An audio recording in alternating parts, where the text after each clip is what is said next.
narasumber yang kedua begitu, narasumber yang kedua yang akan memaparkan materinya tentang tradisi kajian akademik di Indonesia begitu. Untuk Pak Dr.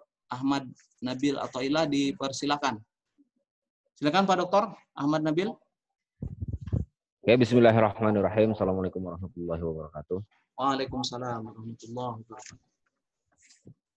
Raditu billahi robba wa bil islami dina wa bi Muhammadin nabiyya wa rasulah. Alhamdulillah, jadi siang hari ini saya akan menjelaskan sedikit dan simpel saja, hanya 3 poin. Tapi nanti saya akan coba jelaskan. Dan juga Kang Iwan beserta seluruh sepuh-sepuh, siapapun yang mengikuti seminar ini. Saya akan memulai tradisi kajian akademik di Indonesia ini dengan kebanggaan saya sebagai orang Sunda. Jadi yang pertama kali akan saya tampilkan adalah salah satu falsafah Sunda yang terdapat di dalam naskah Kabuyutan Ciburui. Atau kalau nanti ingin lebih mudahnya bisa di googling atau di searching tentang naskah Amanat Galunggung yang dikenalkan oleh Saleh Danasasmita. Tepatnya pada Propak 632. Berbunyi Tanhananguni Tanhakamangke. Jadi tidak akan pernah ada sekarang jika tidak ada dahulu. Kalau tidak ada dahulu, maka tidak akan ada sekarang.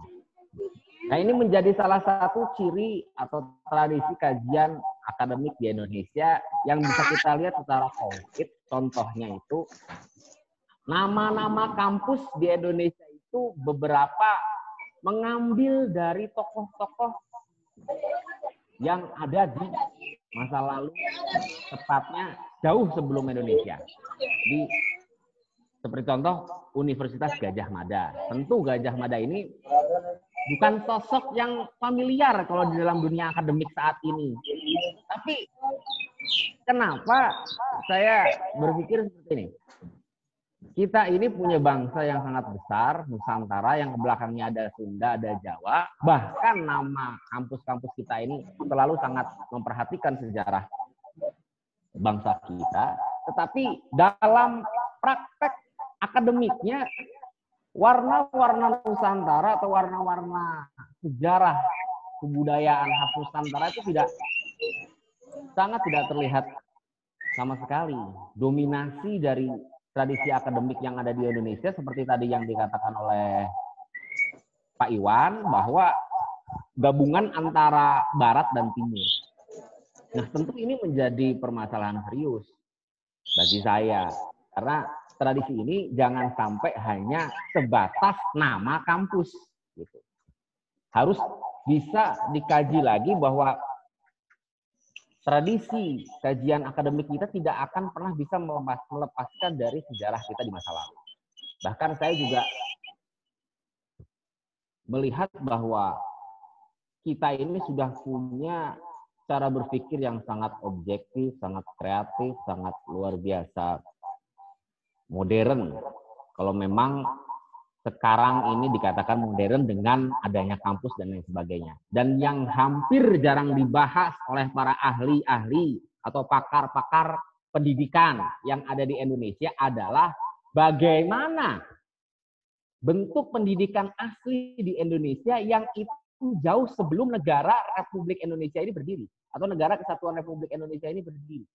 Seperti di zaman ketika Belanda, ataupun jauh sebelum Belanda, Portugal, yang itu sudah dicatat di dalam sejarah sejak abad 1 Masehi kita sudah memiliki sebuah kerajaan, dan kerajaan itu sudah memiliki lembaga pendidikan, namun bahasa nama, atau menteri pendidikan yang di dalamnya tentu ada lembaga pendidikan. Sampai yang tercatat pertama kali secara real dan bisa dibuktikan, nanti juga bisa dicari, di tentunya kalau saya mengambilnya dari Atlas Wali Songo karya Dr. Sunyoto, itu di situ dijelaskan sangat real, sangat konkret bahwa pesantren itu menjadi salah satu tradisi kajian akademik yang paling otentik dan yang paling tua yang ada di Indonesia. Selanjutnya, kenapa sih kita harus mengkaji sejarah? Atau kenapa sih kok gaya tradisi kajian pendidikan, kajian akademik kita ini sangat mengutamakan atau sangat melihat kepada sejarah? Karena kita memiliki sifat atau karakter yang sangat beradab, atau dalam saya tulis itu sebagai poin pertama, keadaban. Ini yang juga menjadi salah satu inti atau trijiwa di kami di Darussalam. Makanya kalau orang berakhlak, kalau orang beradab, kalau orang mengerti dirinya ini dari mana, tentu dia setiap mengambil keputusan atau melakukan penelitian apapun, pembacaan apapun, tidak akan pernah melepaskan dirinya dari sejarah. Dan itu menjadi ciri khas karakter para pendidik kita atau peserta didik kita. Selanjutnya, di poin selanjutnya, sejarah. Ini yang tentu saya pribadi, menjadi salah satu ciri khas kita bahwa tradisi kajian akademik di Indonesia memiliki unsur yang sangat penting berkaitan dengan sejarah, yang ini yang hampir jarang dibahas. Tentu yang udah sering, kalau pesantren sudah sering ya, sudah memahami bahwa kita tidak akan pernah bisa menghilangkan yang lalu, dan kita mengambil yang lalu yang baik. Dan yang sekarang pun kita ambil, kalau itu memang lebih baik afwah. Selanjutnya, otentisitas. Jadi jangan sampai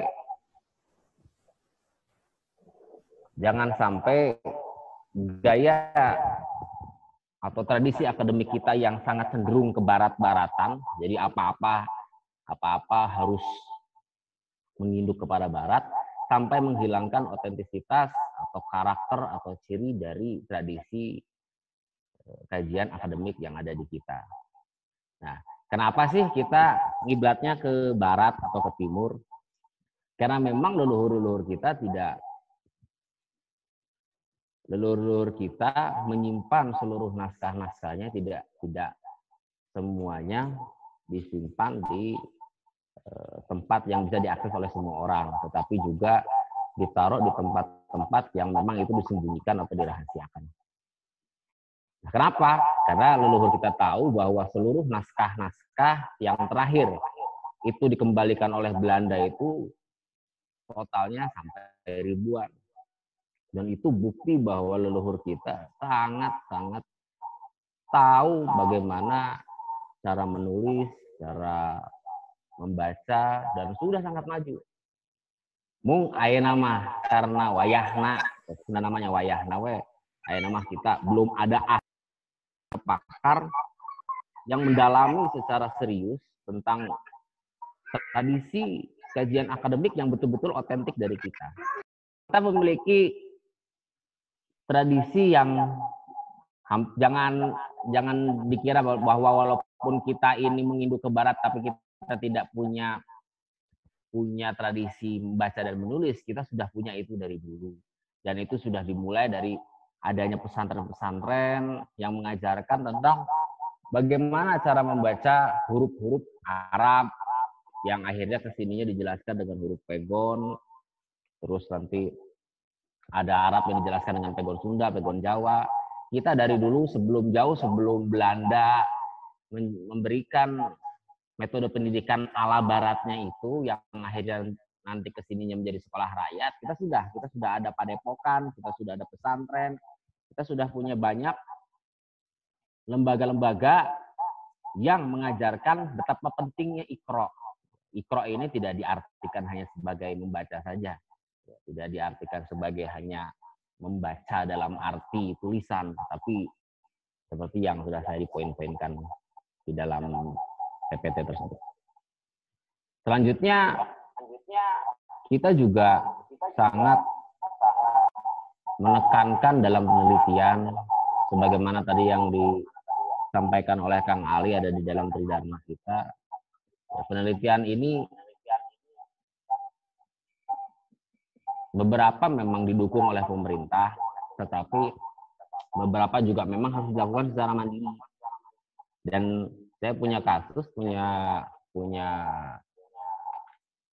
pengalaman ketika saya menanyakan kepada salah satu profesor saya di Unilus pada waktu itu tentang hasil penelitian atau hasil disertasi, tesis para ahli-ahli pakar pendidikan. Saya tanya kepada beliau-beliau,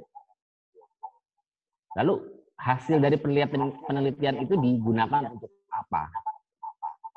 Padahal saya pikir hasil penelitian dari para profesor guru-guru besar itu sangat luar biasa ide-idenya. Namun saya bertanya, apakah hasil penelitian dari para profesor dan guru besar yang ada di Indonesia ini bisa menjadi kebijakan pendidikan di pemerintah? Akhirnya beliau menjawab sederhana sekali, itu di luar kapasitas saya. Jadi kalau sudah ngomong politik, kalau sudah ngomong kebijakan pemerintah, mau seideal apapun tradisi kajian akademik di Indonesia tetap tidak akan bisa berjalan. Karena kalau sudah kita kaitannya dengan kebijakan pemerintah, itu tentu di dalamnya harus dengan kekuatan politik. Selanjutnya, poin selanjutnya kritis, itu juga sudah menjadi tradisi kita.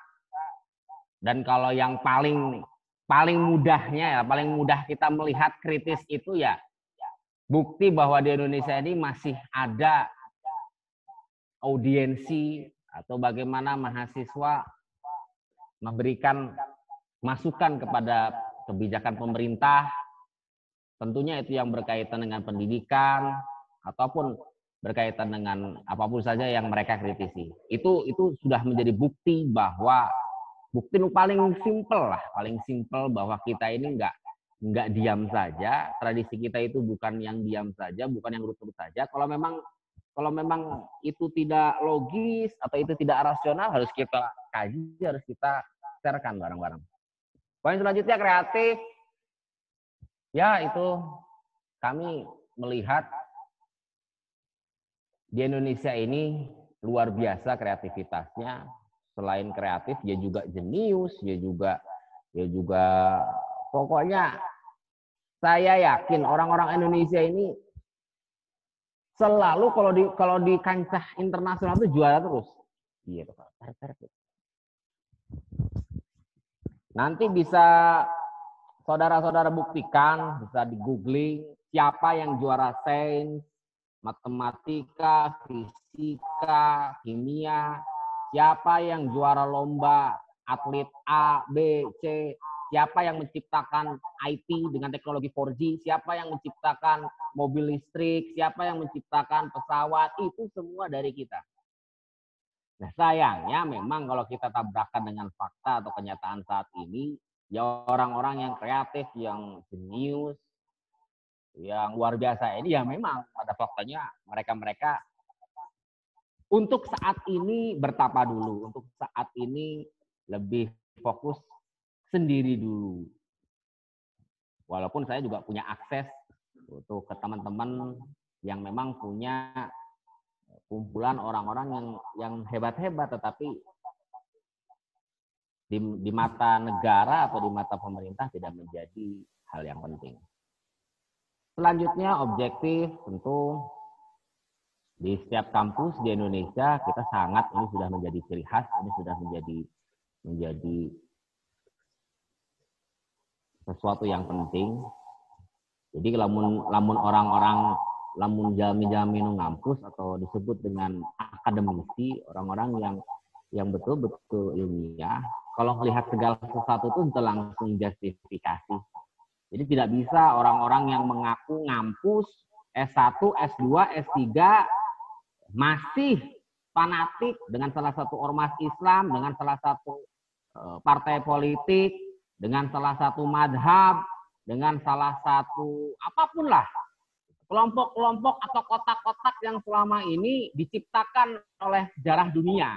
Nah, kalau orang-orang yang objektif atau orang-orang yang punya tradisi ilmiah, tradisi akademik yang baik, tentu tidak akan mudah memberikan justifikasi atau tidak akan mudah menilai seseorang hanya dari satu kali pandang saja.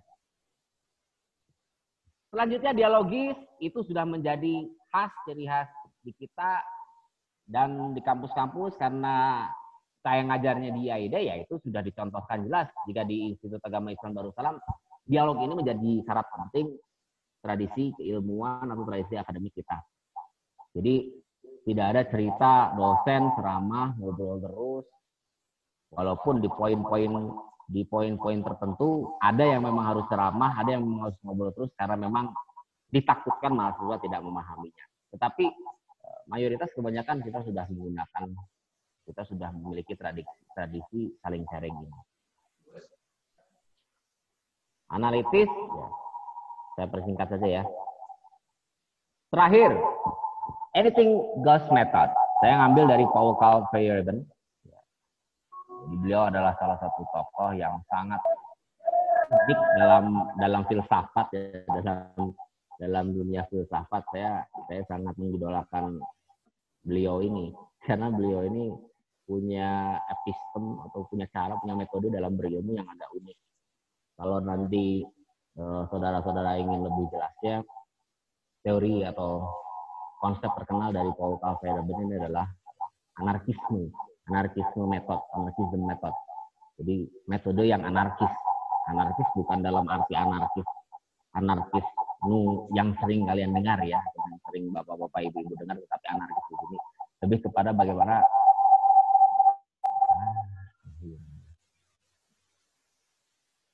halo. Nah, jadi kami pun kita sekarang sudah sangat terbuka untuk metode-metode atau epistem menggapai ya, saya lanjutkan ya ini tapi ngahiung-hiung ya. Kang Iwan, punten Kang Iwan berapa menit lagi? Kira-kira 2 menit lagi, Ang. Ya, oke. Ya, saya singkat mitos dan sains. Nah, ini bagi Paul Carl Feyerabend, jelas-jelas karena bukan orang kita, bukan orang Indonesia lah. Dia sangat menghargai betul konsep mitos dan sains. Jadi nggak bisa kita menganggap sains itu paling benar, nggak bisa kita menganggap mitos itu paling benar. Jadi dua hal ini selalu menjadi perhatian serius bagi Feyerabend, walaupun dalam prakteknya beliau lebih kepada pembebasan tentang otoritas keilmuan yang selama ini sangat baku dan sangat kaku. Padahal bagi Feyerabend itu ilmu itu ya bebas. Siapa saja bisa mengakses ilmu dengan metode apapun, dengan pendekatan apapun, dengan cara apapun. Jadi jangan sampai ilmu itu ya yang megang hanya barat, yang megang hanya timur, atau apa-apa rujukannya filsafatnya barat, filsafatnya Islam. Walaupun kita orang Islam, tetapi Islam arti di sini bukan Islam yang Arab, tetapi Islam yang dalam arti agama. Yang itu menjadi pegangan kita sampai akhir zaman. Jadi, karena kita selalu kejebak kalau Islam itu ya Arab. Gitu. Islam itu apa-apa ya bau-baunya harus tulisan Arab. Islam itu ya pokoknya di Mekah. Islam itu ya di Madinah. Ada Ka'bah. Selalu kita terjebak di situ. Jadi anything goes method ini, saya ngambil ini karena memang ini pasnya ketika berbicara tentang mitos dan sains. Karena di kita mitos atau goib atau apapun hal-hal yang menjadi tradisi leluhur kita itu saat ini diteliti betul-betul secara sains. Jadi tidak lagi ditahayulkan yang apalagi Islam yang sangat tidak akademik atau Islam yang sangat tidak objektif, Islam yang sangat tidak ilmiah, yang menganggap bahwa air Fatihah itu bid'ah, syirik. Nah, itu sudah diteliti oleh sains. Dan itu yang meneliti sayangnya bukan orang kita, tetapi orang Jepang, profesor Jepang yang meneliti betapa jika air itu dibacakan dengan kalimat-kalimat yang baik, apalagi kalimat itu adalah kalimat Al-Quran, maka kristal-kristal airnya akan berubah menjadi lebih baik dan bahkan kandungannya akan menjadi lebih sehat. Tetapi karena kita ini orangnya sok-sok kadang-kadang merasa akademik, merasa ilmiah, lalu menganggap air nu dipasian Fatihah teh logis. Nah, eta tah. Akhirnya dicolong ku Jepang, ku profesor Jepang sampai akhirnya bestseller, dia jadi kaya raya, lamun diurang mah geus teu payu eta teh cai Fatihah teh. Da gara-gara sok-sok akademik teh geuningan.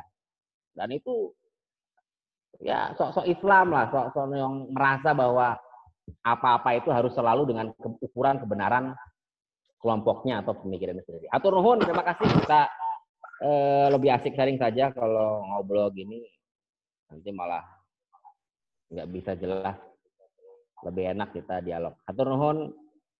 Ya Rabbi sholli ala Muhammad wa sallallahu alaihi wa sallam. Astagfirullahaladzim. Assalamualaikum warahmatullahi wabarakatuh.